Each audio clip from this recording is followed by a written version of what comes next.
என்னதான் ஆச்சு உங்க வாழ்க்கையில? ஏன் சாயப்பாவை நீங்க மறந்தீங்க? சாயப்பாவுடைய ஒவ்வொரு ஆசைகளையும் அவருடைய கனவுகளையும் நீங்க முழுவதுமா அழிச்சிங்க. நல்லது நடக்கிற வரைக்கும் சாயப்பா கூட இருக்கீங்க. உங்களுக்கு நல்லது நடந்துடுச்சு அப்படின்னா அவரை விட்டு விலகி நிற்கிறீங்களே, இது நியாயமா? இது தர்மமா? அவருக்கும் ஒரு பொறுமை இருக்குது. அவர் அந்த பொறுமையை இழந்துட்டாரு அப்படின்னா நீங்க என்னதான் கதறினாலும் அவர் உங்களுக்கு கை கொடுக்க மாட்டார். தெய்வங்கள் தண்டிக்க மாட்டார்கள், கடவுள் மன்னிக்கிறவர் தானே. நீங்க என்ன இப்படி சொல்றீங்கன்னு கேட்கலாம். நீங்க செய்யக்கூடிய ஒவ்வொரு தவறுக்கும் அவர் மன்னிச்சுக்கிட்டே இருந்தாருன்னா தவறுகள் பெருகுமா இல்லை தவறுகள் குறையுமா? ஏன் உங்களுடைய எண்ணங்கள் மாய வலைக்குள்ள சுத்திக்கிட்டே இருக்குது? உங்களோட வாழ்க்கையில் வரக்கூடிய ஆபத்துகளை இப்போ வரைக்கும் சிந்திக்காம நீங்க ஜாலியாக இருக்கீங்க. வேண்டாம், இந்த பதிவு ஒரு பெரிய விழிப்புணர்வை ஏற்படுத்தும். மாற்றிக்கோங்க. இல்லைன்னா மாற்றி அமைக்க வேண்டிய சூழ்நிலை வந்துடுச்சுன்னா அது உங்களால் தாங்க முடியாது.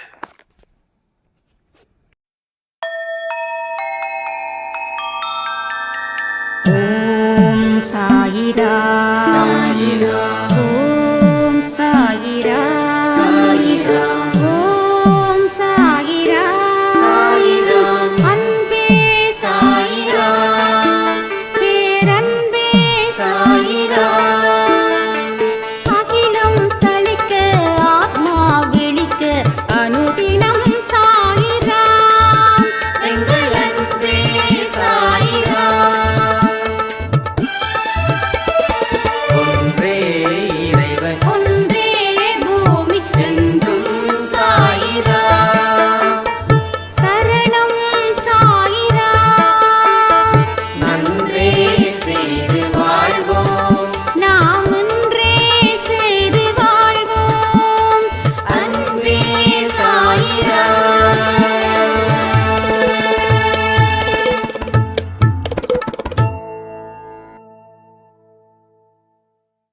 சாய்ராம். என் உயிரின் உயிரானவர்களே, நாம வாழ்க்கையில் எதற்காக பயப்படணும்? என்னுடைய பிரச்சனைகளை கடவுள் தீர்க்க மாட்டாரா? என்னுடைய துன்பத்தில் அவர் பங்கெடுத்துக்க மாட்டாரா? என்னுடைய வேதனையை தீர்த்து ஒரு ஹாப்பியான லைஃபை அவர் எனக்கு தரமாட்டாரா? இது மாதிரி பல கேள்விகள் உங்களுக்குள்ள இருக்குது. எவன் ஒருவன் முழு நம்பிக்கையோட தன்னுடைய வாழ்க்கையில் இருக்கக்கூடிய சவால்களை எதிர்கொள்கிறானோ அவனே கடவுளுக்கு சிறந்த பக்தனா விளங்க முடியும். நம்பிக்கை அப்படின்றது இன்னைக்கு எந்த மனுஷங்க கிட்டையும் நிலையா இல்லை. வாழ்க்கையில் மகிழ்ச்சியா இருக்கும்போது நாம நம்பிக்கை கடவுள் மேல வைக்கிறோம்.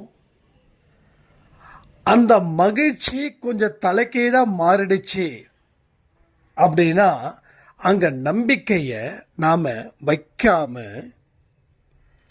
நம்ம வாழ்க்கைய வாழ்ந்துகிட்டு இருக்கோம். இதனால பெரிய பாதிப்பு உங்க வாழ்க்கையில உங்களுக்கு தொடர்ந்து நடக்குது. நம்பிக்கை அற்ற மனிதனா நாம வாழக்கூடிய வாழ்க்கையில நமக்கு என்ன பெருசா சந்தோஷம் கிடைச்சிட போகுது? நம்ம எதை சாதிக்க முடியும் அப்படின்னு நாம் நம்புகிறோமோ அதை சாதிக்க முடியாமலே போயிடுது. நிறைய பேரோட வாழ்க்கையே பெரிய கேள்விக்குறியா இங்க நிக்குது. எப்போ பார்த்தாலும் ஒரு விதமான சோம்பேறித்தனம், எப்போ பார்த்தாலும் ஒரு விதமான குழப்பம், ஒரு தெளிவில்லாத தன்மை, முடிவெடுக்கிறதுல இருக்கக்கூடிய பிரச்சனைகள், அதை தாண்டி உடல் அசதி, மன அசதி, ஒரு வெறுப்பு, ஒரு சோர்வு இல்லாத மனுஷங்களே இல்லை. ஆனால் எல்லாத்தையும் ஓவர் கம் பண்ணி வந்து நிற்கிறாங்களே, அவங்கள என்னன்னு சொல்றது? ஏன் அவங்களால முடியுது, உங்களால் முடியல? உங்களால் முடியாததை மற்றவங்களுக்கும் முடியலன்னா நாம் அதை நினச்சி கூட பார்க்க வேண்டியது இல்லை. ஆனால் நம்மால் முடியாதது மற்றவர்களால் முடியுது. இதற்கு என்ன அடிப்படை? இதெல்லாம் நம்ம தெரிஞ்சுக்கிட்டாதான் வாழவும் முடியும், பிரச்சனைகளை தீர்க்கவும் முடியும். நம்பிக்கையை ஏற்படுத்தும் விதமாக நம்ம கடைசி நாட்கள் வரைக்கும் சந்தோஷமான, ஆரோக்கியமான ஒரு வாழ்க்கையை நம்ம வாழலாம். மனுஷங்களுடைய ஒவ்வொரு மனநிலையும் ஒரு மோசமான துன்பத்தோட பின்னணியில் கலந்துக்கிட்டே இருக்குது. தனக்கு கிடைக்காதது யாருக்கும் கிடைக்கக்கூடாதுன்னு சில மனுஷங்க நினைக்கிறாங்க. தனக்கு கிடைக்கலனாலும் பிறருக்கும் எதுவும் கிடைக்கக்கூடாதுன்னு சில மனுஷங்க இருக்காங்க. தனக்கே கிடைக்காதப்போ மற்றவங்களுக்கு கிடைக்கக்கூடாதுன்னு அதற்கு எத்தனையோ விஷயத்தை செய்து அதை கலைக்கக்கூடிய மனுஷங்களும் இருக்காங்க. அடுத்தவங்களை பார்த்து பொறாமைப்படுறதும், அடுத்தவங்க வாழ்க்கை வாழக்கூடாதுன்னு நினைச்சு கடவுள்கிட்ட பிரார்த்தனை செய்வதும் இன்னைக்கு மனுஷங்களுடைய வாழ்க்கை முறையில் முக்கியமாக பங்கு வகிக்குதுன்னா உங்களால் நம்ப முடியுதா? அப்படிதான் இங்கே எல்லா இடத்துலையும் நடக்குது. நான் எதில் குறைஞ்சவன், எனக்கு மட்டும் ஏன் இத்தனை கிடைக்கல, அவனுக்கு மட்டும் இப்படி கிடைக்குதுன்னு சொல்லி வைத்தறிச்சல் படித்த மனுஷங்க இங்கே ஜாஸ்தி. கடவுள் யாருக்குப்பா உதவி செய்வாரு? உன் மனசுல இவ்வளவு தீங்கு இருக்குது அப்படின்னா கடவுள் உனக்கு உதவி செய்கிறான்னு வச்சுப்போ. நீ எத்தனை பேருக்கு தீங்கு செய்வ? உனக்கு கடவுள் உதவி செய்யாமலே நீ இத்தனை பேருக்கு தீங்க செய்ய தயாராக இருக்கிற அப்படின்னும் போது கடவுள் உனக்கு உதவி செய்து உனக்கு தர வேண்டிய வாழ்க்கையில் 100% சந்தோஷத்தை கொடுத்துட்டாரு அப்படின்னா நீ எல்லாருக்கும் தீங்கு செய்வியா, செய்ய மாட்டியா? அப்போ கடவுள் யாருக்கு உதவி செய்கிறாரு? எந்த மனுஷன் மனப்பூர்வமா பிறரை ஆசீர்வதிக்கிறானோ அவனுக்கே தன்னுடைய உதவிகளை தந்து அவனை வாழ வச்சு அவனை அழகு பார்க்கிறாரு. அப்போ தீய எண்ணங்களை விட்டு வெளியில் வா, முதல் பாயிண்ட். ரெண்டாவது, நல்ல மனசை உருவாக்கு. மூணாவது, எதிர்மறை எண்ணங்கள் கொண்ட மனுஷங்க கிட்ட பேசாது, பழகாது. இந்த 3 விஷயத்தை செஞ்சு பாருங்களேன். இந்த 3 விஷயம்தான். இதற்கு திருப்பதி போகணும், மந்திராலயம் போகணும், ஷிரடி போகணும்னு இல்லை. உங்க வீடே கோயில், உங்க மனசே கோயில். சரி பண்ண வேண்டியவைய சரி பண்ணாம விட்டுட்டா பின் நாட்களில் சரி பண்ண முடியாத அளவுக்கு போயிடும். அதனால் என்ன பண்ண போகிறீங்க? சரி செஞ்சிடலாமா? கமெண்ட் பண்ணுறீங்களா? சரி செஞ்சிடலாமா, இல்லை இப்படியே விட்டுடலாமா? விரிசல் குறைவாக இருக்கும்போதே சரி பண்ணிடுங்க. விரிசல் பெருசாகிடுச்சுன்னா எதை வச்சும் அதை ஒட்ட முடியாது, ஒட்ட வைக்க முடியாது. ஸோ உங்கள் வாழ்க்கையில் நீங்கள் தெரிஞ்சுக்கிட்ட பாடங்கள் அநேகம். ஆனால் தெரிஞ்சுக்கிட்டதை செயல்படுத்தாமல் இருக்கிறீங்களே, அதுவும் அநேகம். இப்படித்தான் ஒரு சாய்ராம் சொன்னாங்க, எல்லாமே புரியுது, நீங்கள் சொல்கிறது போல புதுசாக எதுவும் இங்கே யாரும் சொல்லலை. நீங்கள் சொல்கிறது எனக்கும் தெரியுது, நீங்கள் சொல்கிறது எனக்கும் புரியுது. ஆனாலும் எதையுமே செயல்படுத்த முடியல. அதுதான் இங்கே பெரிய கஷ்டமாக இருக்குதுன்னு. எஸ், ஸ்கூலில் படிக்கிறோம், கிளாஸ் டீச்சர் என்ன சொல்கிறாங்க, நல்லா படித்தா பெரிய பதவியில் இருக்கலான்னு சொல்கிறாங்க. அப்போது அங்கே படிக்கக்கூடிய ஸ்டூடெண்ட்டுக்கும் தெரியும். அதுக்காக அந்த 30 பேர் அந்த ஸ்டூடெண்ட் அந்த கிளாஸில் இருந்தாங்கன்னா அத்தனை பேரும் கலெக்டர், ஐஏஎஸ், ஐபிஎஸ் ஆயிட முடியுமா? ஸோ முடியாது. அப்போது எல்லாருக்கும் தெரியுது, ஆனால் தெரிஞ்சு செயல்படுத்துகிறவங்க 1-2 பேர், செயல்படுத்தாமல் விட்டவங்க பலர். வாழ்க்கையில் சந்தோஷத்தை அனுபவிக்காத மனுஷங்களா நாம் இருக்கிறோமேன்னு சொல்லி ஃபீல் பண்ணக்கூடியவங்க நிறைய. ஆனால் சந்தோஷத்தை ஏன் அனுபவிக்கலை அப்படின்ற கேள்விக்கு பிற மனுஷங்களை காரணத்தை சொல்கிறவங்க பலர். நான் சந்தோஷமாக தான் இருந்தேன், என் வாழ்க்கையில் இவர் வந்தார், வந்த உடனே என்னுடைய சந்தோஷம் அத்தனையும் போயிடுச்சு. ஸோ இது போல பலர் சொல்கிறாங்க. ஆனால் எந்த பலர் சொன்னாங்களோ அந்த பலர் வாழ்க்கையில் வாழ முடியாமல் கடைசி வரைக்கும் துன்பத்தின் பக்கமே நின்று துன்பத்துக்கு வெற்றியை தேடி தந்தார்கள். வெற்றிக்கு வெற்றியை தேடி தரல, துன்பத்திற்கு வெற்றியை தேடி தந்தார்கள். ஏன்னா துன்பத்தின் பக்கமே நின்னதால. தோற்கும் பக்கமே நின்னா தோத்து தானே போவோம். ஜெயிக்கிற பக்கம் நின்னா தானே நாம் ஜெயிக்க முடியும்.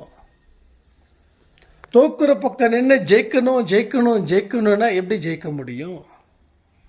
அது வெறும் சத்தமாக தான் இருக்கும். அந்த சத்தத்தை யாரும் சட்டை பண்ண மாட்டாங்க. ஆனால் உனக்கு வெற்றி வேணும்னா வெற்றி பக்கம் நில்லு. அதற்கு உண்டான வழிகளை நீ தேர்ந்தெடுப்ப, அதற்கு உண்டான பயணத்தையும் நீ தேர்ந்தெடுப்ப. உன் பாதை, உன் பயணம், உன்னோட நடவடிக்கை, உன்னுடைய எண்ணம், உன் புத்தி, உன் சொல், உன் செயல் எல்லாமே அந்த வெற்றியை நோக்கி போகும். அந்த வெற்றியை நோக்கி போகும் இடத்துல தான் நம்ம சாயப்பா உக்காந்துக்கிட்டு இருக்காரு. வந்துட்டியான்னு கேட்குறாரு.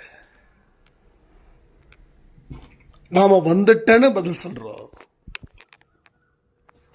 இப்போ நம்ம போகலாமான்னு கேட்குறாரு, போகலாமேன்னு பதில் சொல்கிறோம். போக போக போக போக உங்கள் வாழ்க்கையில் இன்பம், உங்கள் வாழ்க்கையில் அமைதி. என்னோட வாழ்க்கையில் இப்போ இருக்கக்கூடிய இன்பமும் அமைதியும் எப்பயுமே நான் கண்டெடுத்ததே இல்லை. எவ்வளவு ஒரு மோசமான சூழ்நிலையில் நான் இருந்தாலும் அமைதியை வெளியில் தேடல, உள்ள தேட ஆரம்பிக்கிறேன். ஒரு 10-15 நிமிஷம் நல்லா மூச்சை விட்டு, மூச்சை உள்ளே இழுத்து மூச்சை வெளிவிட்டாவே ஆழ்ந்த அமைதி எனக்குள்ளே கிடைக்குது. இதை ரெகுலராக பண்ணணும். சும்மா ஆடிக்கு ஒரு தடவை, அமாவாசைக்கு ஒரு தடவை பண்ணக்கூடாது. ஸோ ரெகுலாரிட்டி, டெய்லி ஆக்டிவிட்டீஸில் இதை நாம் பயன்படுத்தணும். ஒரு சாய்ராம் சொன்னாங்க, இது ரெகுலராக நம்ம யூஸ் பண்ண அது நமக்கு செட் ஆக மாட்டேங்குது அப்படின்னாங்க. ஒரு விஷயத்தை புரிஞ்சுக்கோங்க, தினமும் ஒரு வேளை குளிக்கிறோம், தினமும் 3 வேளை சாப்பிட்றோம். அதை தாண்டி டீயோ காஃபியோ ரெகுலராக குடிக்கிறோம். அதை தாண்டி ரெகுலராக வேலையும் செய்கிறோம். இது எல்லாம் ரெகுலராக நடக்கும்போது இந்த மூச்சு பயிற்சியும் மெடிடேஷனும் அந்த சச்சரித்திரம் படிக்கிறதும் ஏன் ரெகுலராக பண்ண முடியல? அந்த கேள்விக்கு என்ன ஆன்சர் பண்ண போறீங்க?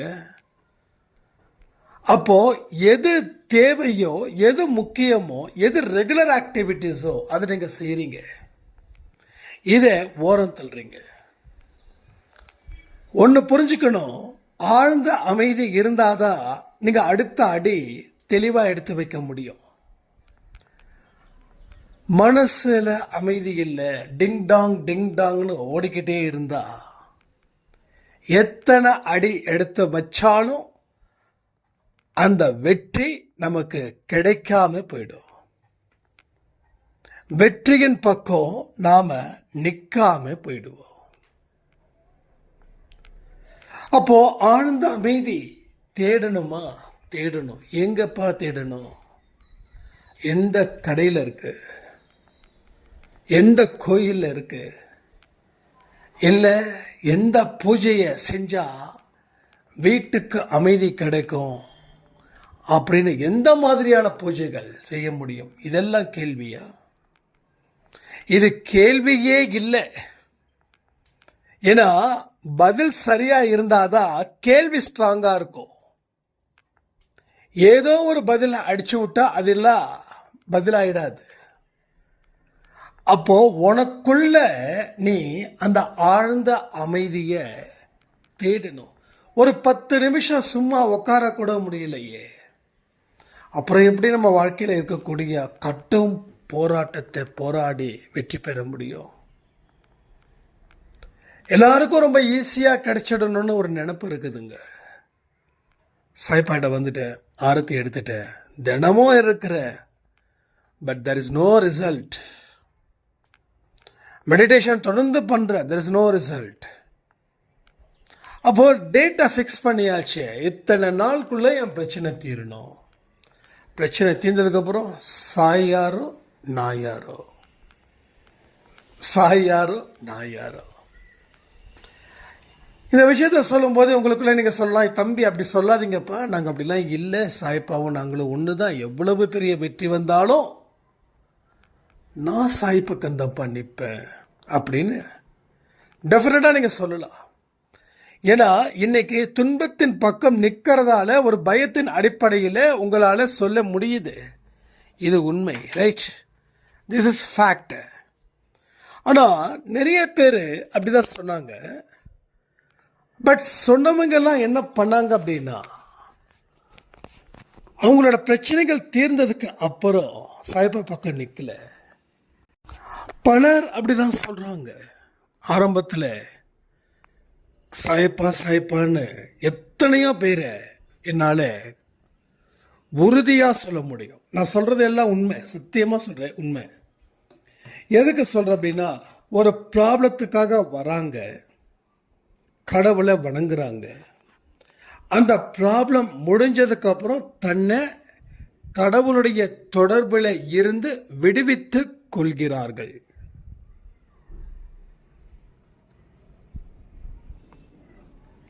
இங்க நிறைய பேரோட வாழ்க்கை இப்படிதான் போயிருக்கு. நீங்க சந்தோஷத்தையும் வெற்றியையும் விடுவித்துக் கொள்பவர்களாக இருக்கிறீர்கள். அப்படிப்பட்டவர்களா இருக்கிறவங்க நிறைய பேர். நான் என்னால் நேம் கூட என்னால் சொல்ல முடியும். நான் சும்மா ஏதோ ஒரு வாதத்துக்காக சத்தியமா நான் பேசல. குடும்பம் இப்படி இருக்கு, குடும்பத்தில் பிரச்சனைகள் இப்படி இருக்குது, பொண்ணுக்கு கல்யாணம் ஆகலை, பையனுக்கு கல்யாணம் ஆகலை, குழந்தை பாக்கியம் இல்லை, கணவன் மனைவி பிரச்சனை, வருமானம் இல்லை, வறுமை ஜாஸ்தி, கடன் இருக்குது, நான் தனியாக ஒரு நாட்டில் இருக்கேன், என்னால் முடியல வாழ அப்படின்னு சொல்லி இங்கே நின்று இந்த பயிற்சியில் கலந்துக்கிட்டு மனசை சரி பண்ணி மனசை தயார் பண்ணி எத்தனையோ பேர் தன்னை அன்பே சாயில இருந்து விடுவித்து கொண்ட மனிதர்கள் ஜாஸ்தி. நீங்க கடவுள்கிட்ட இருந்து விலகுறீங்கன்னா, திரும்பவும் சொல்கிறேன், ஒரு சந்தோஷமான பாதையில் இருந்து நீங்கள் விலகுறீங்கன்னு நினச்சிக்கோங்க. ஏன்னா நம்ம கடவுளுக்கே நன்றி இல்லாத மனிதர்களாக இருக்கிறோம் அப்படின்னா, நம்ம மனுஷங்களுக்கு நன்றி காட்டக்கூடியவர்களாக நம்மளால் இருக்க முடியுமா? இந்த கேள்வியை உங்களுக்குள்ளே கேட்டு பாருங்க.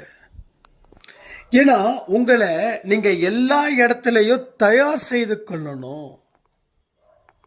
எல்லா இடத்துலையும் ஒரு 10 பேர் வந்தாங்க, நம்ம அவங்கள அட்டாக் பண்ணோம், தாக்கணும், நம்ம ஜெயிச்சோம். இப்போ ஜெயிச்சிட்டதால மறுபடியும் வரமாட்டாங்கன்னு சொல்லிட முடியாது. மறுபடியும் 20 பேர் வரலாம். இப்போ உங்களால் எப்படி தாக்க முடியும்? அப்போ கடவுள்கிட்ட வணங்கும் போது, அந்த பயிற்சிகளை கலந்துக்கும் போது அந்த 10 பேரை அடிக்கிறதுக்கு உண்டான பலம் உங்களுக்கு கிடைச்சது. பட் இப்போ கடவுளுக்கும் உங்களுக்கும் சம்பந்தம் இல்லைன்னு சொல்லி நீங்கள் விலகும் போது உங்களால் ஃபேஸ் டு ஃபேஸ், அதாவது ஒருத்தவங்களை அடிக்கிறதுக்கு கூட உங்களுக்கு பலம் இல்லாமல் போகுது. ஒருத்தவங்களை கூட உங்களால் திருப்பி தாக்க முடியல. அப்போ ஏறின பலம் இறங்கிடுச்சு. அந்த பலத்தை நீங்கள் மெயின்டைன் பண்ணவே இல்லை. அதனால அந்த பிரச்சனை அதிகரிச்சது. இப்போ நீங்கள் கடவுளே என்னை காப்பாற்று, கடவுளே என்னை காப்பாற்று அப்படின்னு சொன்னால் கடவுள் காப்பாற்றிடுவாரா? Suddenly not.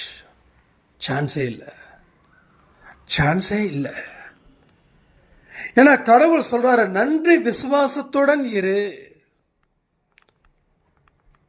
படைக்கப்பட்ட என்னிடத்திலும் படைத்தவன் கிட்டையும் நீ நன்றி விசுவாசத்துடன் இரு. ஆனா படைச்சவன் கிட்டையே நம்ம நன்றி விசுவாசத்தோட இல்லை. படைச்சவங்க கிட்டையும் விசுவாசமா இல்லை, படைக்கப்பட்டவங்கிட்டையும் விசுவாசமா இல்லை. ஸோ யாருக்கும் லாயலா இல்லாம நம்மளுடைய எண்ணங்கள் நம்மளை பின்னுக்கு தள்ளி அது நம்மளை காயப்படுத்தி நம்மளை சீரழிக்குதா இல்லையா? ஸோ இதையெல்லாம் மனசில் கொஞ்சம் வச்சுக்கோங்க. என்னைக்கா இருந்தாலும் அது தேவைப்படும். உடம்புக்கு நல்லா இருந்தாலும் நம்ம வீட்டுக்குள்ளே சில டேப்லெட் இருக்கும். ஏன் இருக்குது? திடீர்னு தலைவலிக்குது, திடீர்னு உடம்பு சரியில்லாமல் போகுது, திடீர்னு சளி பிடிக்குது, திடீர்னு வயிறு வலி, கால் வலி, கை வலி. சில பேருக்கு பல்லு வலி மாத்திரை கூட வீட்டில் இருக்கும். திடீர்னு பல்லு வலிச்சதுன்னா என்ன பண்ணுறதுன்னு எல்லாத்துக்கும் தயாராக இருக்கீங்களே. ஆனால் இதுக்கும் நம்ம தயாராக இருக்கணும்ல. அப்போ கடவுளுடைய ஆசையின் படி உன் வாழ்க்கை அமைஞ்சதால உன்னுடைய வாழ்க்கையில் வர வேண்டிய பிரச்சனைகள் அத்தனையும் எதிர்த்து உன்னால் போராட முடியுது. இப்போ கடவுளுடைய கூட்டணியை நீ விரும்பலை அப்படின்னா நீ தனித்து விடப்படுவாய். நீ தனித்து விடப்படக்கூடிய சூழ்நிலையில் நீ மேலும் மேலும் மேலும் பலகீனமாக மாறுவாய். நீ பலகீனமாக எப்போ மாறுறன்றதை பார்த்து அப்போவே உன்னை எல்லாம் அடிச்சுட்டு போயிடும். அப்போ கடவுள் தன்மை இல்லை அப்படின்னா நம்ம விழுந்துடுவோமா? எஸ், விழுந்துடுவோம். கடவுளுடைய தன்மை, கடவுளுக்கு நன்றி செலுத்தும் முறை, அவர்தான் என்னுடைய வாழ்க்கையில் எனக்கு முக்கியமானவர் அப்படின்ற மாதிரியான சில விசேஷமான எண்ணங்களை என்னைக்குமே அதை நீங்கள் ஒதுக்கிடாதீங்க. ஒதுக்கிட்டீங்கன்னா நல்ல வாய்ப்புகள் உங்களை விட்டு ஒதுங்கிடும். மெல்ல மெல்ல இல்லை, ஒரே அடியாக ஒதுங்கிடும். ஸோ இவ்வளவு விஷயங்கள் இருக்கு லைஃப்பில், ஸ்பிரிச்சுவல் இல்லை. ஆனால் நாம் ஒரு ஸ்டேஜில் கஷ்டப்பட்டோம், கடவுளை தீவிரமாக தேடினோம், எல்லாமே கிடைச்சது.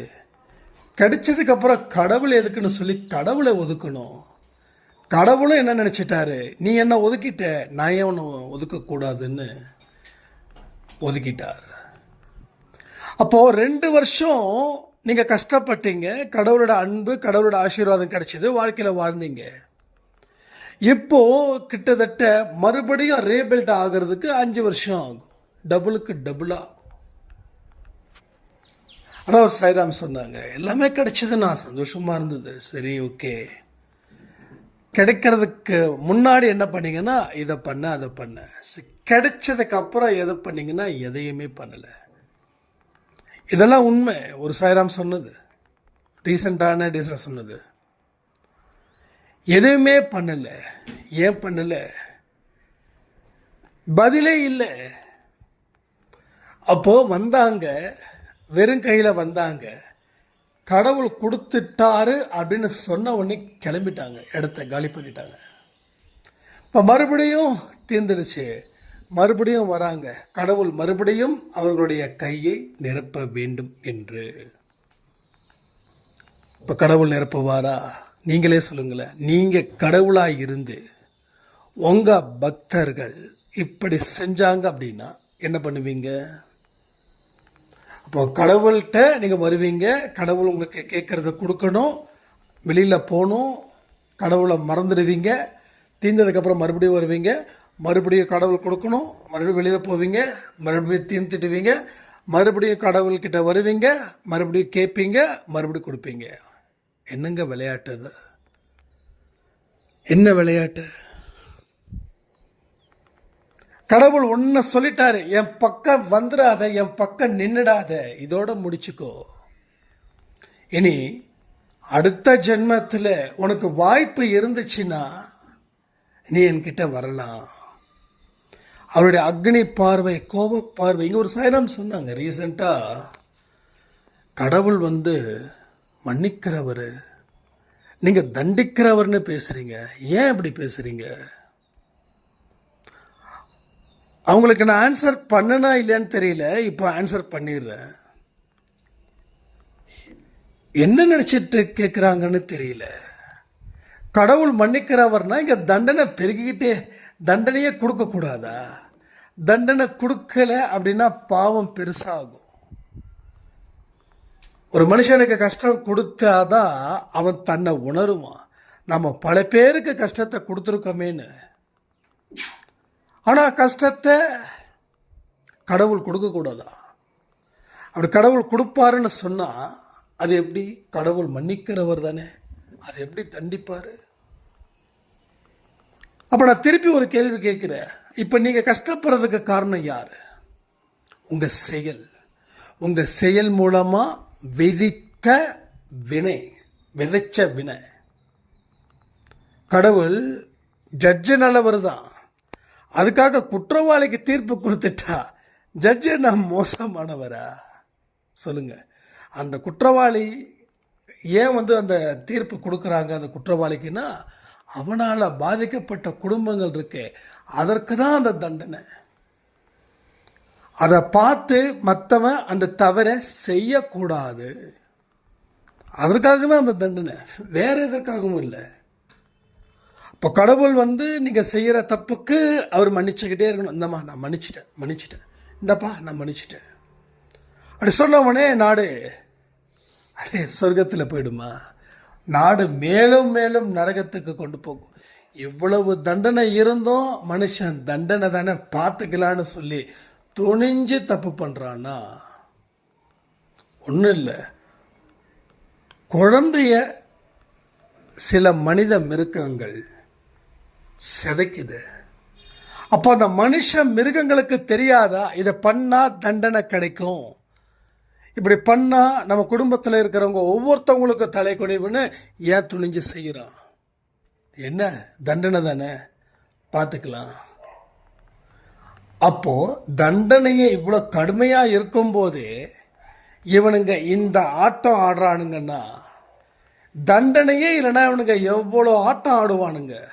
இந்த இத்து போனவனுங்க, இந்த மிருக பிடிச்ச நாய்ங்க, யோசிச்சு பாருங்க.